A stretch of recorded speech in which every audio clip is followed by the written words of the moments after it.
Na economia, 3 dados divulgados esta semana pelo IBGE vieram melhores do que o previsto, que pode sugerir algum otimismo. Em abril, a produção industrial cresceu 0,6% e as vendas no varejo e o volume de serviços, ambos subiram 1% na comparação com março. Para saber como esses números se refletem nas nossas vidas e principalmente no nosso bolso, conversamos com a professora de Finanças da FAP, Virgínia Prestes. Muito boa noite, professora. Obrigada pelo convite.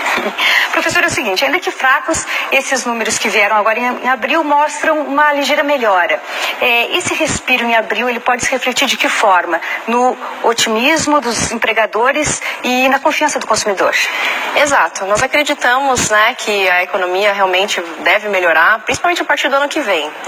A gente tem o relatório Focus, o boletim Focus do Banco Central, e o consenso de mercado aponta que esse ano a gente deve estar crescendo na casa de 0,41% o PIB, e para o ano que vem já há uma melhora de 2,4%, isso é que o mercado está acreditando. Então a gente acredita que realmente os números devem melhorar, então a gente deve ver mais contratações, isso deve trazer otimismo, mais renda para a população, e aí sim os dados de consumo devem melhorar, mesmo acentuadamente. Falando em números melhores, o IPCA de abril teve a menor taxa para o mês desde 1994. Ainda assim, o consumidor não consegue sentir no bolso a queda da inflação, né? Pois é. A gente teve muitos anos muito fortes, de inflação, então, assim, realmente, com o PIB caindo da maneira que caiu nesses últimos 2 anos, a gente teve a pior recessão da história foram esses últimos 2 anos, Então, o poder de compra da população estava muito baixo, então realmente não houve uma pressão inflacionária.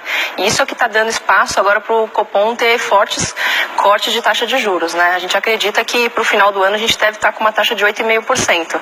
E aí sim, a gente coloca a economia girando para o lado certo. Então, essa queda expressiva de corte de taxa de juros, queda expressiva da Selic, deve fomentar as empresas a começar a investir mais e contratar, e aí sim a gente vê uma melhora no consumo.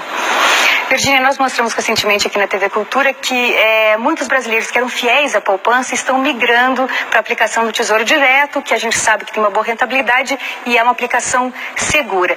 Nesse momento de incertezas aí, no futuro político e também econômico do país, qual a indicação que você dá de uma boa aplicação para o brasileiro? Olha, em termos de uma aplicação de renda fixa com pouca volatilidade, e baixo risco, realmente o Tesouro dá um banho na poupança. A poupança ela vem perdendo da inflação nos últimos anos. Quando a gente compara a Selic com a poupança, a gente sempre vai perder na poupança, exceto prazos muito curtos, quando a gente tem uma tributação mais alta de imposto de renda, porque até 6 meses no Tesouro Direto você vai estar pagando 22,5% de IR, enquanto na poupança o investidor é isento. Exceto nesses casos, a poupança pode valer um pouquinho a pena, mas na maioria dos casos a Selic vai bater, então o Tesouro Direto acaba sendo a melhor opção para os investidores, Até porque a gente tem uma nova regra agora de poupança, desde de 2012, que a Selic batendo abaixo de 8,5%, a poupança vai remunerar apenas 0,70% da Selic, então não vai valer a pena da mesma maneira. Então o Tesouro ele acaba ganhando.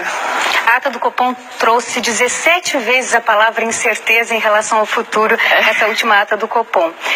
Pensando nisso, o que você fala para as pessoas que estão pensando em contrair dívidas longas nesse período de crise e de incerteza?